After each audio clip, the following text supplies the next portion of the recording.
Hello and welcome back. Today we're going to be talking all about the Defect in Slay the Spire 2. Now, I know this is a character that was in Slay the Spire 1, but there's actually been a lot of changes to the card pool and the character itself that it merited making a separate guide. So today we're just going to do a comprehensive overview of the character, its unique features, how to play with it, what type of builds to put together, and I'm going to end with a tier list over all the cards. So hopefully by the end of this you should walk away fairly confident on how to play and succeed with this character. If you haven't seen my other guides, I've been posting them for all the characters. So I've got the Regent, the Necrobinder, and the Ironclad so far. Now we're doing the Defect, and the Silent will come next. But today, all about the Defect. So the unique feature of the Defect is it has orbs, which are these things hovering above the character here. You start with 3 orb slots, and you can grow the orb slots to have more room to put them in. There's a lot of different orbs. I'll cover what each one does in a couple slides, but basically, you start with a lightning orb, and it does 3 damage per turn. Every orb has like a per turn passive effect, and then they have an evoke effect. So every time you make a new orb, it's going to spawn to the leftmost slot, and it's going to move everything over if there's no space for it. So when something gets moved over and it's in the front, it gets evoked, and there's a special evoke trigger that happens in that case. This is a very powerful, like, skill or gimmick, I don't know what you call it, for this character to have, because you can store block, you can store damage. It just gives you so much passive scaling over time. This character is very powerful if you can do this correctly. So yeah, you can get orb slots. There's things that give you more orb slots, and then you can also spend orb slots to get some effect with something like bulk up. You can see how jacked the Defect is there. So in this case, I was fighting the boss. I think I got 10 orb slots. I don't know what the maximum is, but I've gotten up to like 10 or 12. It's a lot of things. Like in this case, I'm blocking for 6, dealing 8 damage to all enemies, dealing 4 damage to this, gaining an extra energy every turn. And this just sits there. So the Defect is really good at mitigating variance through the orb slots, because if you just have a bunch of like frost orbs in here, you don't really care if you're drawing your block at the right time or not, because the frost orbs just handle it for you, and they're never going away unless you move them. And the same with damage. Like, you just have passive damage just hanging out, so you're always going to be hitting them every turn. I found this character to be really, really powerful. I have felt like I can't die a lot of times. Like, I don't know how you could die in this situation. So it's a good character once you can learn how to play it. And then there's focus. So there's both permanent and temporary focus. Permanent focus is pretty rare in this game, but what focus does is it just makes every number on the orb go up by 1. So in this case, I had, I think, 1 focus. Lightning normally does 3 damage per turn, so now it does 4. Frost normally blocks for 2, so it does 3. So you get this really nice synergistic scaling of getting more orb slots and then boosting focus gives you kind of like a multiplicative effect in your power. Focus per turn so far has been really, really good. This can give you up to like 8 focus per turn, which is insane. I almost like this more than the permanent focus, but it is a little bit more high variance, I guess. So just talking briefly about the orbs. Lightning Orb is the one you start with. It does 3 damage to a random enemy passively, and when you evoke it, it does 8 damage to a random enemy. So evoking lightning is very powerful. Frost just gives you block, whether it's sitting there or evoked. Dark Orbs are cool because they basically grow their damage by 6 every turn passively, and they only do something when they evoke. And they hit the lowest HP enemy when they evoke, which is really important because if you're fighting a boss with a minion, and you have like 100 damage Dark Orb and they have a 10 HP minion, it's going to kill the minion first. But Dark Orbs are really cool because you store up damage and do 1 big hit with them. Plasma Orbs are great. Passively, you just get 1 energy for each Plasma Orb in your Orb slots, and then when you evoke it, you get 2 energy. And Glass Orbs are new to Slay the Spire 2. Passively, they deal 4 damage to all enemies, and then they decrease that damage by 1 at the start of your turn. So they kind of break down. And I think Focus makes this starting damage go up. And then Evoke, deal damage equal to twice its passive damage to all enemies. So really great way to like handle big groups of enemies. Just another kind of better version of Lightning Orbs, especially if you're cycling through them very quickly. I've liked Glass Orbs so far. There's also It's not a new mechanic, but it's a new thing for a character to care about, which is status creation. So like Trash to Treasure, whenever you create a status card, channel a random orb, and then it has some like cards that create statuses, which is new to the Defect in Slay the Spire 2. It had turbo, but this was more just like a drawback instead of part of an archetype of the character. We'll talk more about this later, though. It's not like a new mechanic. The starting relic is a great starting relic. You just channel one lightning. And so this just gives you such good early game damage because this one lightning lets you do 3 damage per turn. Guaranteed. Doesn't really matter what your deck looks like, you're able to kill everything eventually. And the starting cards are also really, really good. Dual cast, evoke your rightmost orb twice. You spawn with a lightning orb, so this can be 1 mana 16 damage, which can just one-shot a lot of like the first 4 fights you do. And then Zap gives you another orb, which just does 3 damage every single turn passively. So you can like Zap, dual cast. Defect has probably the best starting deck out of any character. It's just really, really good offensively. So yeah, the base damage, strongest damage with the base deck by far. You do 3 per turn always. Dual cast to 16, Zap adds more passive damage. So this character starts out so strong. Just exceptional early damage. You can take down elites with not too much effort, just because you're guaranteed damage and you have like a 16 shot just in your starting deck. And no other character comes close. That's like playing 3 strikes in 1 card. It's really good. The other thing about this character, it has tons of good cards. This is the histogram of the tier list that I made. So this is S tier, A, B, C, and D. It has the most A tier cards, I think, out of any character I've rated so far. Decent amount of B, but B tier is still totally playable. So like most packs are going to have stuff you're going to like, which is really nice. And the S tier cards are also so good. So with each character, I typically say you want to find early damage first, use that early damage to take down elites, and then get some scaling. That is true for the Defect as well, but it does have decent early damage in the base deck, so you don't need this as much. But the crazy thing is the Defect has some of the best early damage cards in the game too. Like Focused Strike, 1 mana, 9 damage, gain 1 focus this turn. If you start with a lightning, so this effectively does 10, just on its own. And then if you have like a ball lightning or a lightning rod, it's 11 or 12 damage. And then if you're evoking the orbs, it's even more damage. Focus Strike is probably the best early game damage card. Ball lightning's really close too, because this is deal 7 damage, channel 1 lightning. These two are kind of like the S tier of early damage. Momentum Strike is great, especially in fights that you're expecting to go a little bit longer, because it does 10 damage and then it becomes free.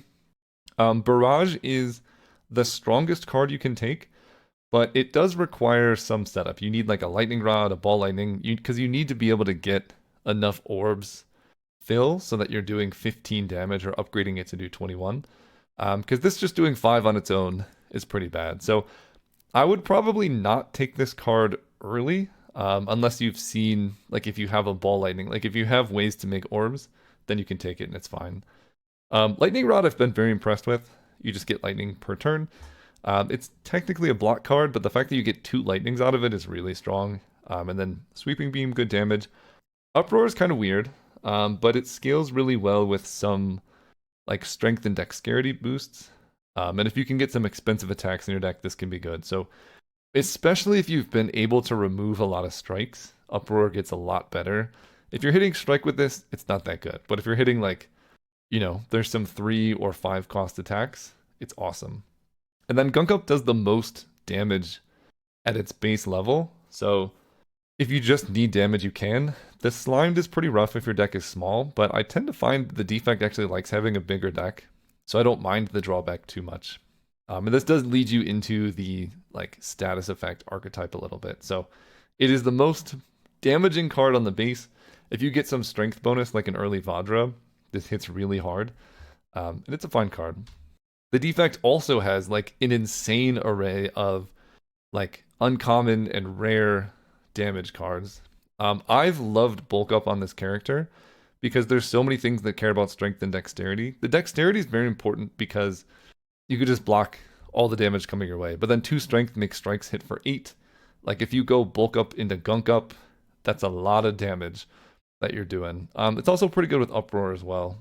So I've liked bulk up a lot. Ice Lance and Refract, kind of the same card, but Refract is like all offense. 9 damage twice, channel 2 glass. This is such a good card for taking out like swarms of enemies, big damage. Like I love this card. Ice Lance is much better because it's a great combination of offense and defense because it's doing 19 damage, but then it's channeling Frost. So you're blocking every turn. Hyper Beam is really, really good in Act 1. It gets a lot worse in Acts 2 and 3 because losing focus just permanently makes your orbs do less damage. So this is a card you basically want to be the last thing you play before you kill everything.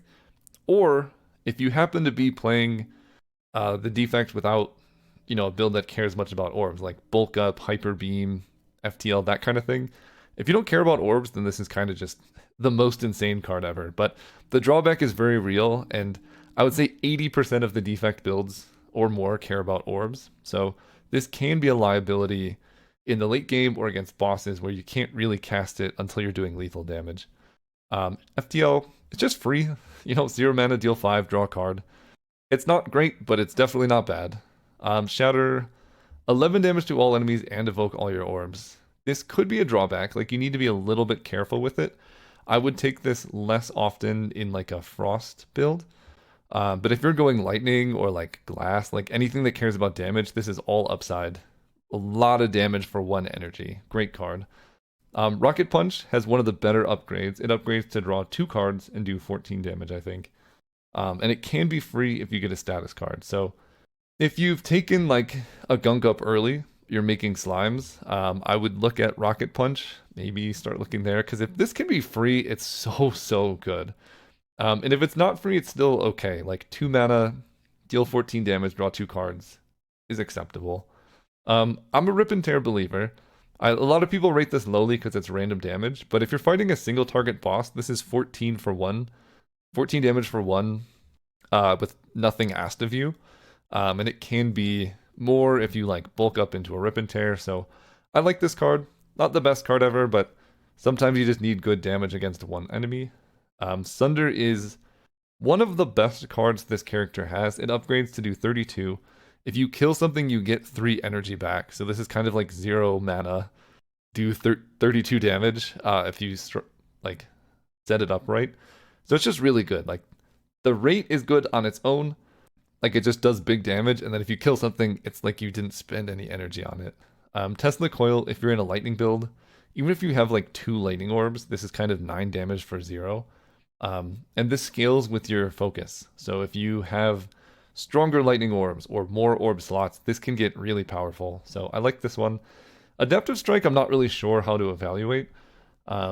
It seems like just a fine card I'm pretty happy with, because it's like playing 2 9 mana or 2 1 energy 9 damage cards, which is great early, and then you get a free copy. So in the first couple turns, I'm taking this always. Like it's crazy good then. Acts 2 and 3, it probably drops off a bit, but like if you see this floor 1, definitely take it. The cool thing about the Defect is it has so many different ways to deal damage. So you have all these like direct damage cards, but then you also have all these weird cards that give you orbs, and those orbs can translate into damage. So like Darkness is like one of the best ways to kill bosses, but it might not look like that on first glance. Shadow Shield, kind of similar vein. So there's a lot of like cool things this character can do, like Synchronize and Hotfix. This gives you focus. So if you have lightning or dark or glass orbs, that focus makes them do more damage. I really liked Hailstorm.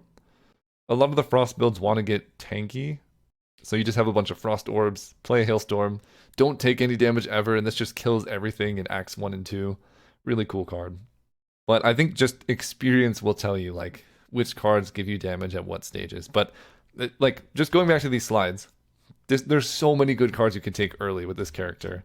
And the cool thing about this character too is because your starting deck does so much damage, I think the Defect can take early block more than basically any other character. So like Cold Snap's technically an attack, so this is kind of the perfect one because it's an attack that also gives you Frost, and Frost blocks for you. Or Cool-Headed gives you a Frost and draws a card. That Frost will block for you over time. But I'm really not that upset if I have to take an early charge battery, or cool headed or cold snap with this character, because my base output damage is so high already, that you can take a couple block cards, and if you're blocking, you're at least doing damage with that lightning orb you start with every single turn. So I would still take attacks over blocks if you have the choice, but if you get offered a charge battery, probably just take it. It's a good card. Definitely better than Leap, but 9 block for 1 is also just a good rate. And if you're lucky, there's also some excellent early block cards on this character, like Chill and Glacier are kind of S tier. They just do everything you want. Sometimes you get into a fight with like 3 of those slugs. If you have a Chill, just gives you 6 block per turn for free, basically. That's for 0 energy is so good. Glacier, similar vein. Coolant I've been very impressed with. If you're in a build that has a lot of different orb types, this can just give you like 10 block a turn for free. That's great. And then Genetic Algorithm. If you can get this in Act 1, pretty much just take it because it can scale up to block for like 25 for 1. You basically take, for 2 fights, it's going to be worse than a defend because it's going to be 1 and then 4. But then it's going to be 7 and then 10 and then 13. And that's just a really, really strong card. So yeah, if you see these, I'm not mad to pick these up floor 1 on the Defect, just because your base damage is so good. Another general tip, because you have such good base damage and all of your card pool is so good, like strikes, and you're doing damage with orbs a lot more than you are attacking, strikes are just the worst card in the Defects deck by far, because every time you block, you're getting passives off like lightning damage from your orbs or dark or whatever. Defends are totally fine, but the strikes, you just don't need them. So the Defect, almost more than any character in the game, likes to remove strikes from its deck. If you get like remove 2 as your starting bonus, just remove 2 strikes, you'll be fine. And the last thing is, this character has some of the most play style impact out of any character in the game. Like, how you play kind of matters a lot more than what you play. This is another way to say it's a very skill testing character. But a lot of the characters I'll show like playstyles and then builds. But in this case, it's kind of weird because the playstyles kind of are the builds. Like, you can have the same cards in your deck and play them in completely different ways. So let's talk about what those different playstyles are and different ways you can play them. The most common playstyle is just a Frost tank. You just get a bunch of Frost Orbs from Glacier or Capacitor or Cold Snap or any of those, and then those block for you. So you can get more Orb Slots, or another good option is Loop. At the start of your turn, trigger the passive ability of your rightmost orb. So this is where playstyle matters, because if you have Loop, you can keep a Frost Orb at the front of your Orb Slots, and then you're going to get Loop block. But at the moment you move that Frost Orb off the Orb Slots, you're no longer getting double or triple block. So you got to be really deliberate and careful with, if you're building a Frost tank based around Loop, you don't want to just like spam orbs all the time, because once you move a Frost Orb away from the front slot, you're no longer looping it. But this is a great playstyle. You just have infinite block and you can kill with like whatever you want. Hailstorm is a good card to pick up here, just does 6 damage to all enemies. Coolant is a good thing to add, just extra free passive block. You become unkillable, and you can kind of just do whatever you want. This character can enter states where nothing can possibly touch it. It's such a fun place to be. Playstyle 2, just big zap. Get a bunch of lightning, kill them. Storm, so you can do this with like Storm and Powers. This upgrades to channel 2 lightnings whenever you play a power. If you have 2 storms active, it's like 4 lightning every time you play a power. If some of those powers happen to be thunder, that's a lot of damage, because every time you evoke, it's going to do 12 damage. This basically like doubles the damage your lightning orbs. And then if you're doing that, you can play Voltaic and just kill him. This is probably the most offensive playstyle of the character. It's a lot of fun. Up next is Dark. Dark is really interesting. This is probably the most reliable way to kill single target like fights, like one enemy, because Dark scales its damage up so quickly, and it works so well with things like dual cast or multi-evoke stuff. The key with this playstyle, similar to the Frost, you can't like spam orbs too much, because Dark orbs like take time to accumulate damage. So either you need more orb slots to let darkness go, or you just need to play fewer orb cards. Just be careful when you play them. So you can get a dark orb up to like 50 or 100 damage, and then you just dual cast it and one shot the boss.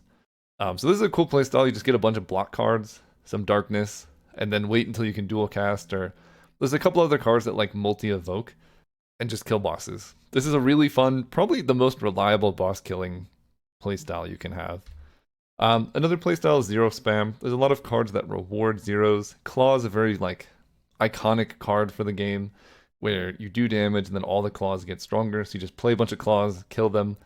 Scrape for the claws. You can all for one get the claws back. It's a fun archetype. There's a bunch of different cards you can spam with besides claw, but this is everyone's favorite. Then there's a lot of playstyles on this character. That's we're gonna go through a lot. Next is status cards.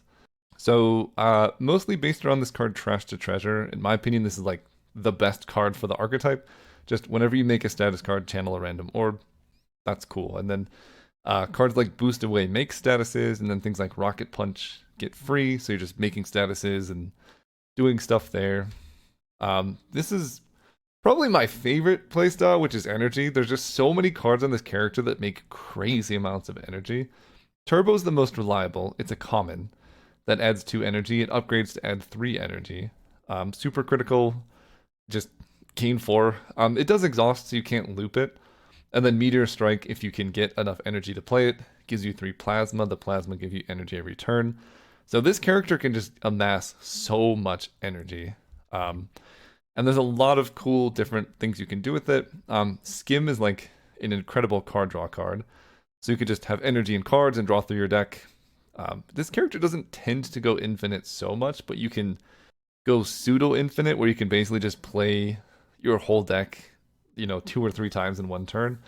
You could just play a big X spell like Tempest, or you can use Helix Drill. If you've generated a bunch of energy and spent it, this can do a lot of damage. So it's a cool play style. And then there's another one of just spamming powers. You just take a bunch of powers and play them. That's pretty much the play style. You just get really strong. Creative AI spawns random powers every turn. This is a fun one too.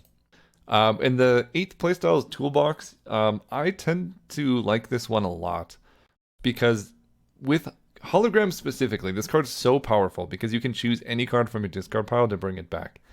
And the Defect in particular has Turbo, which just gives energy, and Skim, which gives cards. 2 cards you can find very reliably. And so Hologram, a lot of the time, can either get back energy or cards or attacks. And so you can kind of just any turn get whatever you need for that turn. And the bigger your deck is, the better it is, because you'll have more turns where your discard hasn't been shuffled back into your deck yet, and you can play more very niche cards for different situations. So this is you kind of just take a bunch of good cards and put them in a deck together, and it tends to work out a lot.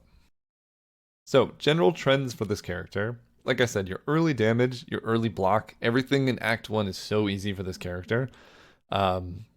It has probably the hardest Act 2 out of most characters though, because that early sustainable damage is tuned just right. So Act 1 you can kind of breeze through, but then Act 2 you actually really need to pick up tools because it's not enough to take you through Act 2. But if you do scale through Act 2, I think this character has the easiest Act 3 out of any character because the orbs in particular just give you so much passive strength that you can carry across turns where there's not really any variance that can kill you. If you just have 10 frost orbs that are blocking for 5, how do you die? You're just genuinely unkillable, which is very fun. So basically, you want to take Act 1. You want to use Act 1 to get really, really strong because it's easy.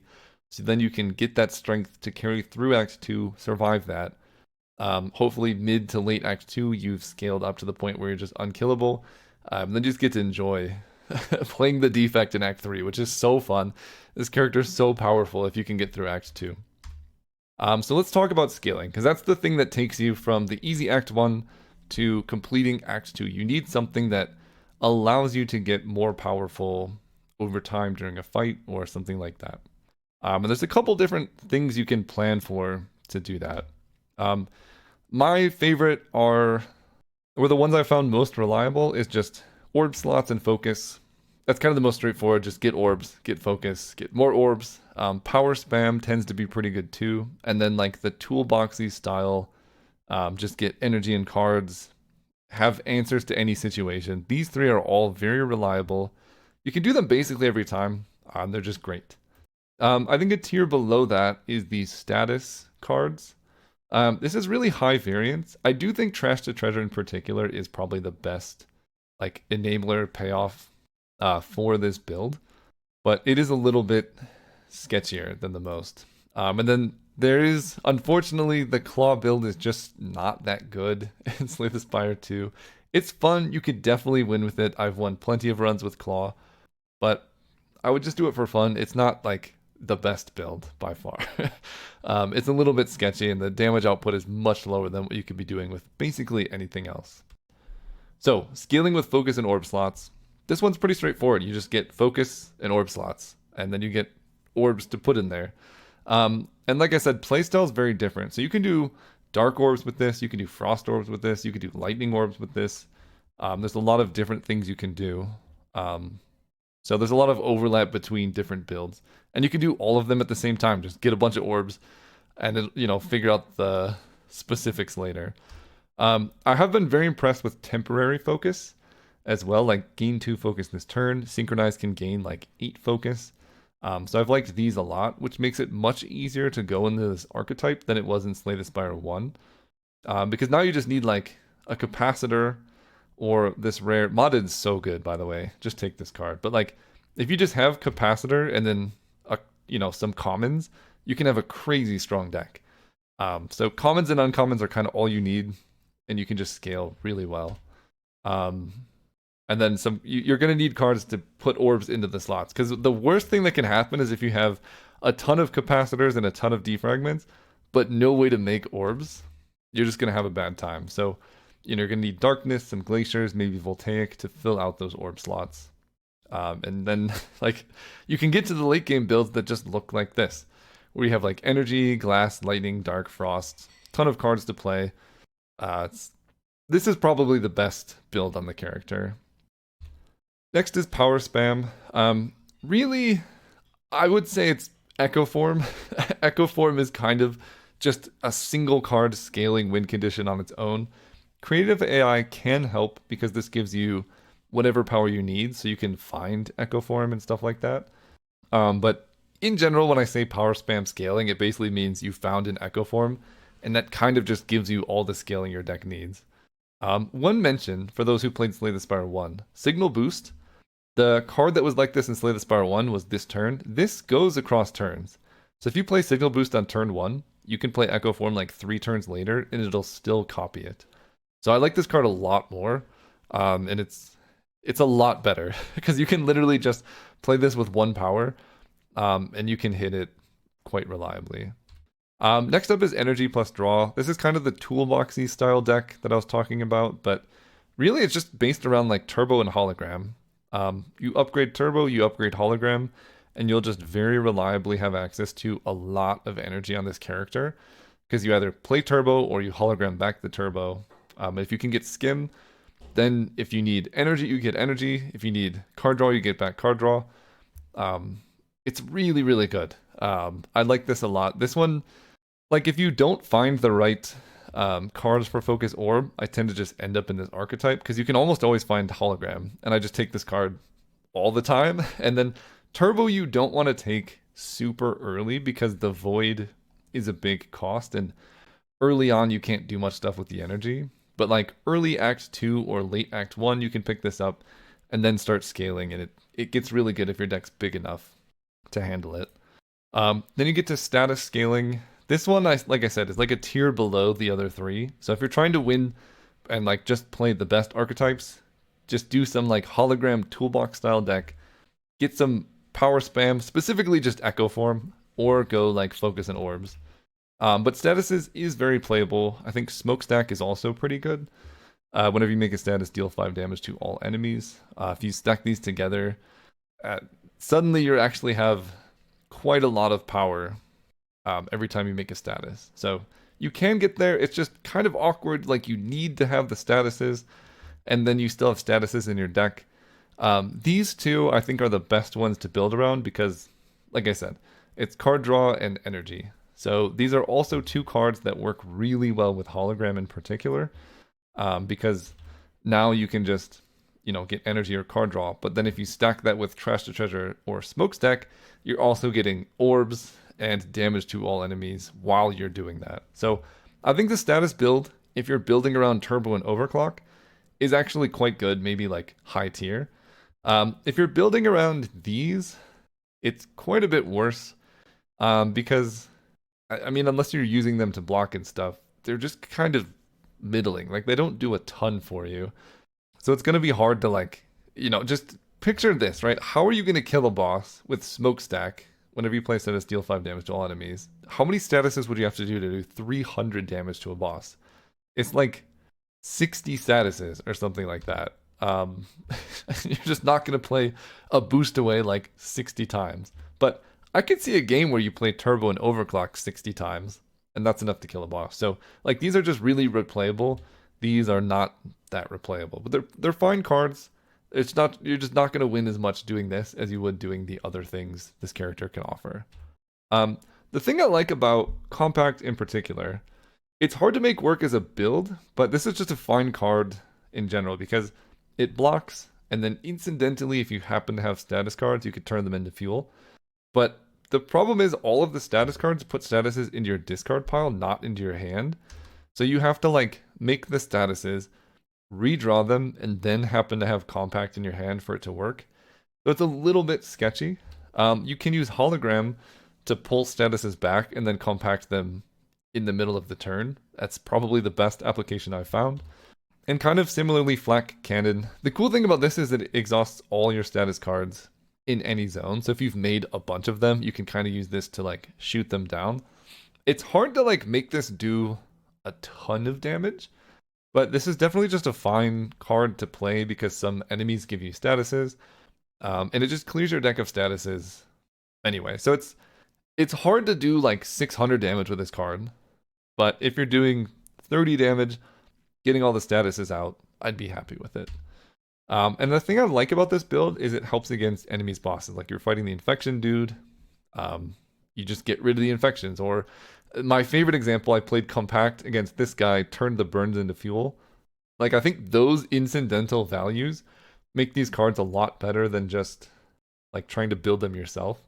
And this is sort of the value of that like toolboxy style deck that I was talking about. If you can get like 3 or 4 holograms and a big deck, like you can just hologram back a Compact on this turn if you need it.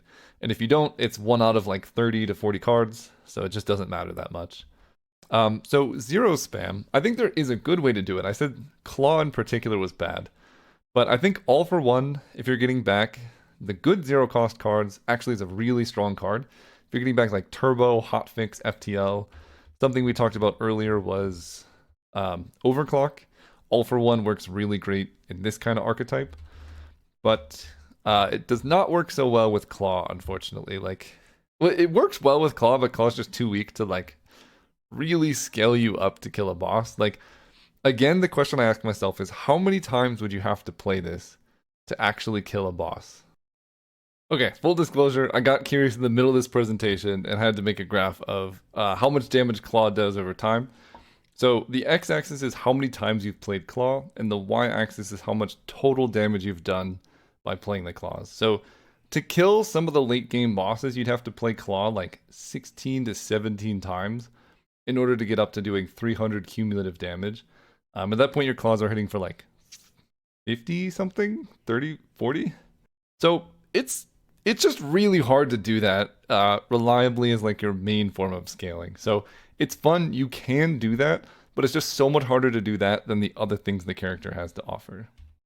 Something I do find interesting, I don't think you can play Feral and Claw, and it does give you like an extra trigger for each, but I think this card is bad if you're doing with Claw, but I think it has some potential with some of the relics that give you zero cost cards, because then you can get like really good zero cost cards again. Like if you have Snecko Eye and you get like a Meteor Strike for free, you could play it twice. And that is cool to me. So I would generally, I have ranked Feral quite low on my tier list, but but I think this specific interaction, there's a couple other relics that make stuff cost 0, is worth investigating.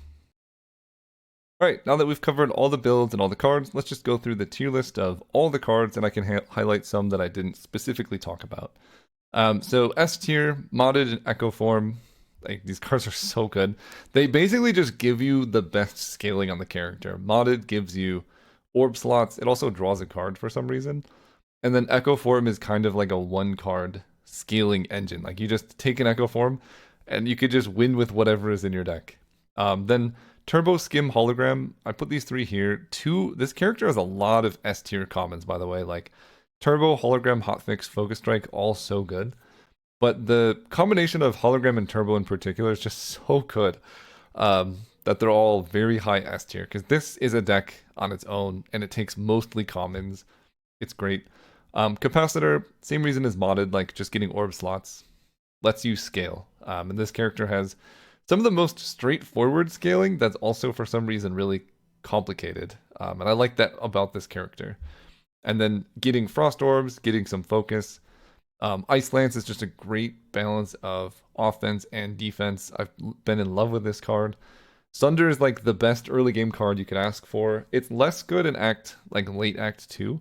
But if you get this in Act 1, kind of basically at any point, you just take it and upgrade it, and it's almost a solve for the whole act on its own.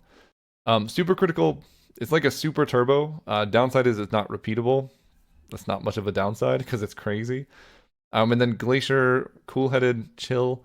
Frost Orbs tend to be the strongest orbs because block is like the most important thing to have. So getting a Frost in play that just blocks for you forever is crazy. So almost all the Frost generation is S tier. And then all of the fast focus is incredible. Bulk Up is in here because it's so good in early game. Kind of same reason as Sunder. I've taken a floor 1 Bulk Up and then you just don't need a lot. Your blocks block for 7. There's very few things that can actually hit you beyond 14 or 21 damage. If you manage to Bulk Up and get a Frost Orb, you're kind of unkillable in Act 1, which is nuts, especially if you can upgrade this. Then we get to A tier, all very good cards. Coolant is kind of like a weird version of Frost that is a little bit harder to work, right? This is 2 block for each unique orb you have. So if you can get up to 3 unique orbs, this is 6 block per turn. I think it upgrades to be 3 block. That's just nuts. So I like that. Darkness is probably the single best card for killing bosses. You just take it. Your dark orbs go up a lot. If you get 2 darknesses, you can hit the boss for 50 very quickly. You can stack darkness and loop to do a lot of damage, but loop is also just really good with frost. Barrage is such a strong damage dealer. It's a card that you can take early, but it's also playable late game, and that's so rare because if you barrage with capacitor or modded, instead of capping out at 21 damage, you can get up to 40 damage with this. It's kind of crazy. This is a great card also to put enchantments on, which is why it's kind of here. It's nice to have a card you can put enchantments on and feel good about it. Glasswork is nice because it's basically gain 5 block, it's 4 damage to all enemies, then 3, then 2, then 1. On a 1-cost card, that's not bad. Boot Sequence kind of just solves your turn 1. It's crazy that you can just get this, and then every turn 1, you have block. It's a very good card for Act 1.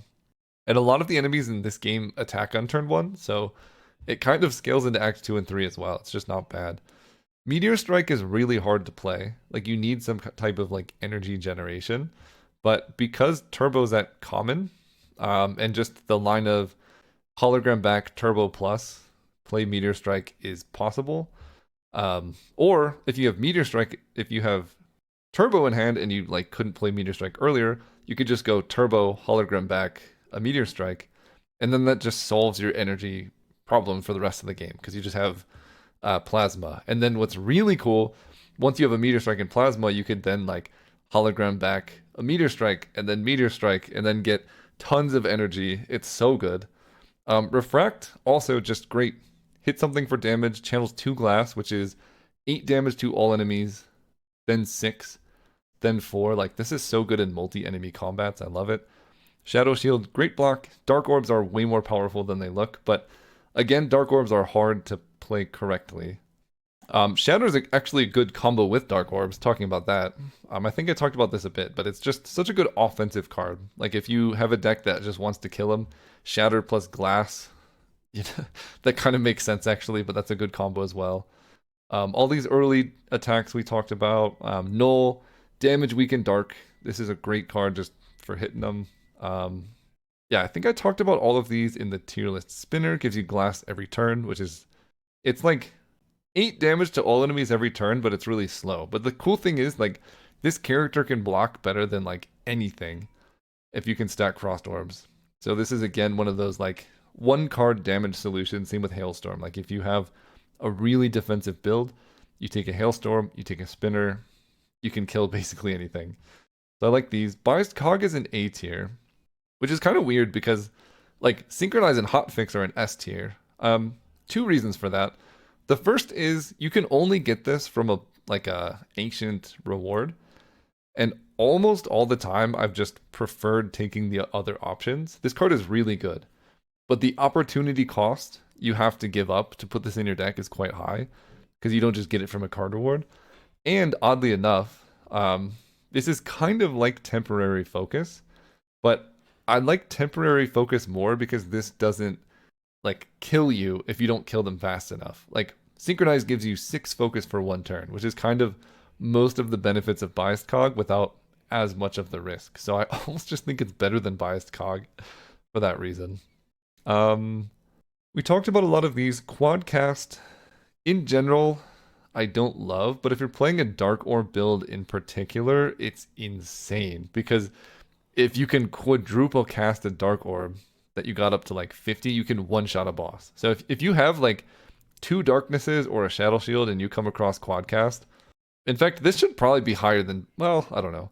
It's less generically usable. But yeah, if you have Dark Orbs, just take this. You can kill everything. It's crazy. Go for the Eyes is a fine card. I wouldn't want more than one, but Weak is really powerful, and this is like one of 2 ways the character has to do it. Scavenge. Some of these maybe should be C tier. I want to put this in C tier. It's fine. It can thin your deck, but it's kind of narrow. Because I found the best thing the Defect can do is just have a bigger deck instead of thinning it so much. But it's fine. Iteration, I haven't had much time to test this card. The first time you draw a stats, each turn draw 2 cards. But there's a lot of like power spam on the Defect anyway, so any power that has some marginal utility is totally playable because of things like Storm, where whenever you play power, channel 1 lightning. It's really, really good. Reboot and double energy. Reboot is kind of weird. Because you get into a lot of situations where you like want to play what's in your hand, but then you want to reboot to find something better, but you don't know what you're gonna hit. It upgrades to do like 6 or 7 cards, and that's a lot better. But it's, if you have an excess of energy, I would just take it. But I'm never like really happy to take it, but I'm never mad either. But it's not like pure upside, like something like modded is, right? Because this is just 0 energy draw card with upside. Or like Skim just draws cards, you don't have to reshuffle your hand. So that's why those are a lot better than Reboot, because this isn't just pure draw 4 cards. There's some cost to it. Then we get into C tier. These cards are just kind of weird. Something I did notice too, Synthesis, works across turns. The next party play costs 0. So if you have 1 power in your deck, you can play this and make it cheaper. So if you happen to have like an expensive power, this card's fine. It's just kind of weird. I don't know why I need this. Because you can, like, there's no powers that cost more than 3, but it's okay. Rainbow's in C tier because it's just kind of expensive. If you need Orb Gen, in fact, I'm gonna put this in B tier. If you need Orbs, it's really good just for filling your Orb slots. But it's almost too many Orbs where you can't control where your Orbs are going. So it's a little unwieldy. That's kind of the same thing with Consuming Shadow. Like you channel 2 dark, but then you start evoking the dark you just channeled. So it's a little bit weird. I don't have too much experience with this card, so maybe this card is busted. It's just weird. Chaos is C tier if it's unupgraded, and it goes straight to A tier if it's upgraded, because that makes 2 random orbs. So, yeah, if it's unupgraded, I would mostly ignore it. But if you have like in excess of upgrades or you see an upgraded chaos, it goes to A tier. It's so good. Subroutine, again, like there's a lot of stuff that just care about playing powers. So this card's fine. You can play a lot of powers. But there's no card draw from powers. So you can't really build like a deck that storms off with powers here. So I don't, this card's kind of weird. I don't know why I would want this. Unless I had, where is it? Where did you go? Whenever you play, wait, seriously, where is it? It's the thing whenever you play a power channel lightning. Anyway, wherever that is, I can't find it. I would play it with that maybe. And then D tier, Claw, not very good. Fusion is just kind of weird. Like, there's so much better energy generation. This costing 2 is a lot. Multicast is D tier. If you're playing Dark specifically, it definitely moves up, but it's just such a expensive cost. Actually, it's really good with Plasma too. Like, if you go Plasma Multicast, you can scale up your energy to like, you know what? I'm putting this up to C. It's actually fine. I'm doing this. Claw is in a D tier by itself. It's just bad. But the rest are all really good. Or at least playable. Like, you can anything in C tier you can definitely make a deck around and be pretty happy with. Poor Claw. But anyway, I'll scroll through the tier list just so you can see all the cards. This is my current evaluation of them. A lot of really high quality cards in this character. So yeah, that's the build. If you like this video, please consider subscribing. These videos take a long time to make, so subscribing tells me you like them so I can know that people are enjoying it, and I'll keep putting time into making them. Thanks so much for watching. I'll see you next time.